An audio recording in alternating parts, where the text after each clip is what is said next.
As much as I love old movies, sometimes I really hate the Hays Code.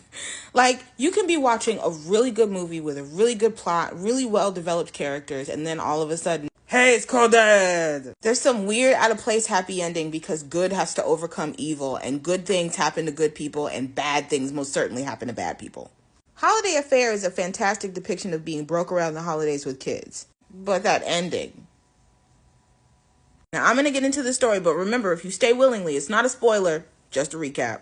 So Steve works at a department store pouring fake snow on toy trains, trying to sell them. Connie Ennis shows up with the exact dollar amount needed to buy that toy train with tax and doesn't ask any questions. Now, while some of us introverts may be thinking, that's exactly how I shop, what's the problem? She's what they call a comparative shopper. She would basically shop on behalf of a manufacturer to get other people's merchandise so they could see what kind of stuff that they were building and how they built it, and then would take it back to the store. Now, Connie is a widow and a single mother to a little boy named Timmy. You can tell because it's on his shirt. Now, she treats Timmy like he is the man of the house. She calls him Mr. Ennis, tells him to go wash up for dinner like he is her husband, and she calls him Mrs. Ennis.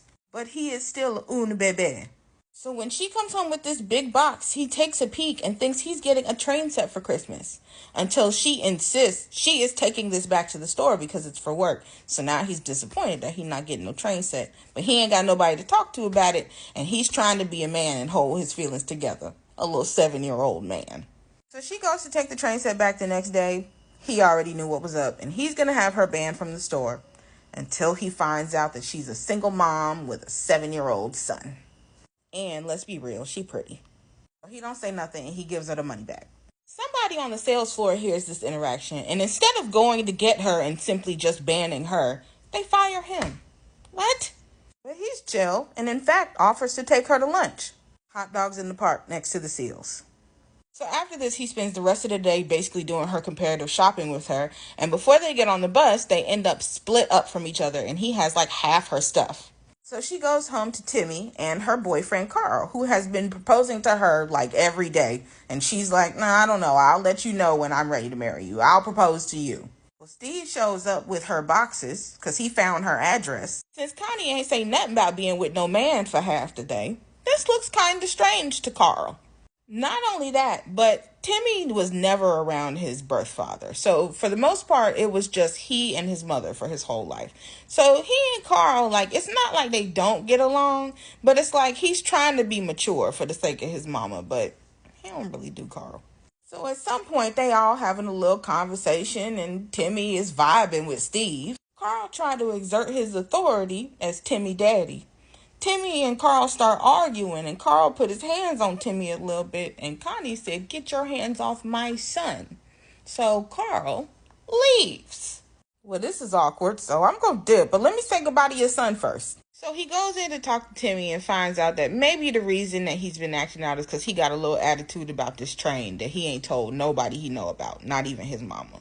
And when Steve tells him, maybe if you wish real, real hard, you'll get it, Timmy's like, child, wishing don't work, but okay, I wish. Thank you. So Steve tells Connie, you got this little boy acting like a man. He don't even believe in magic no more. And she's like, that's because magic is not real. Carl tells Connie, either he's going to be your son and I'll like him, or he'll be our son and I'll love him and I'll spoil him and I'll do all the nice things for him. But you got to let me know. And she's like, all right, let's get married on New Year's Day. Next morning, Timmy is hype. Why?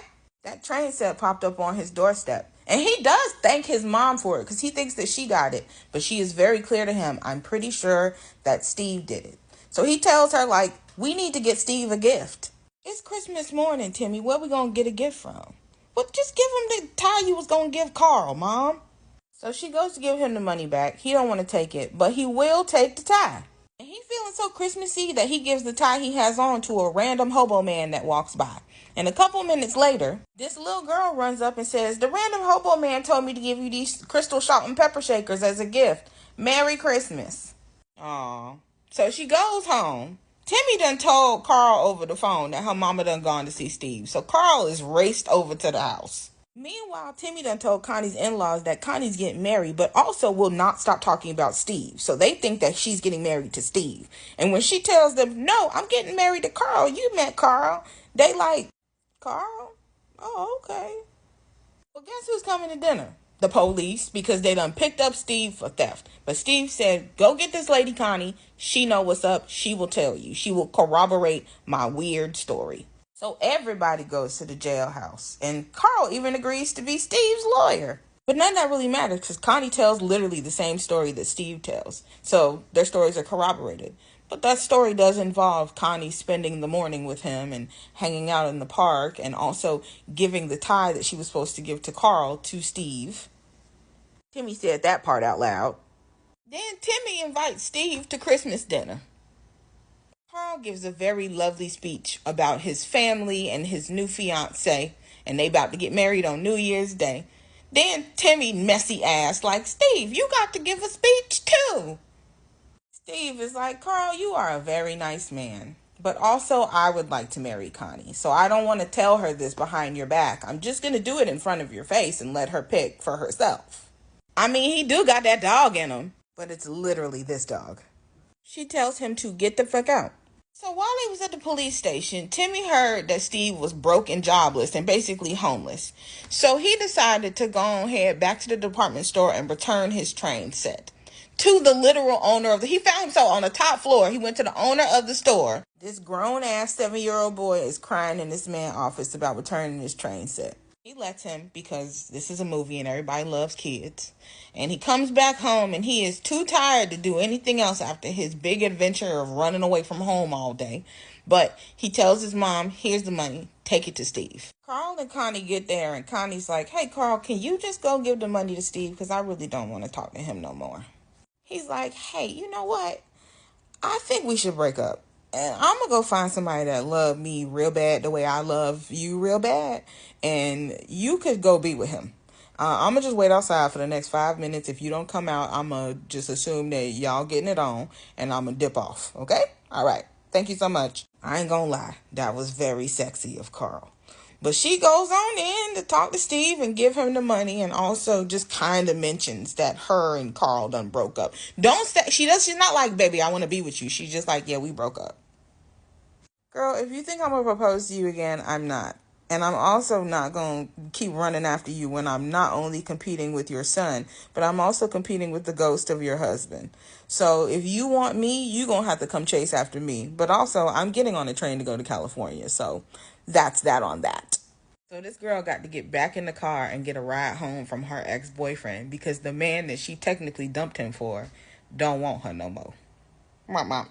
So now, even though she's single and she's lost the man that she was stringing along this whole time, she still has Timmy and she can finally try to get a good "Hey, it's cold, Dad." On New Year's Eve, as she's getting ready to go out, Timmy reminds her that one day he's going to get married and she's going to be alone. So instead of going to the New Year's Eve party, she takes her son and leaves her job behind to get on the train and go to California with the broke and jobless man that told her to come chase after him when she was ready for him. They lived in New York. He's so broke, they don't even show a real train at the end of the movie. They just show a model train set. I know it's because of Timmy and the model train set, but also he is broke. I love this movie because it's not about like holiday magic. It's about people being good to each other for the sake of just being good to each other. We're reminded when Steve gets arrested that some good deeds just don't go unpunished, and we have to be careful who we are good to. But then that ending, like, I understand his reasoning for doing it, but if you tell me that if I want you, I got to come chase after you, sir, respectfully, fuck you. But also, you're right. Also, this was Robert Mitchum's first film back after he was caught with the People's Lettuce, which was a really big deal back in those days. So I will pretty much excuse him for anything. He ain't do nothing wrong. Just like Jigsaw. Justice for Robert Mitchum. Also, happy holidays.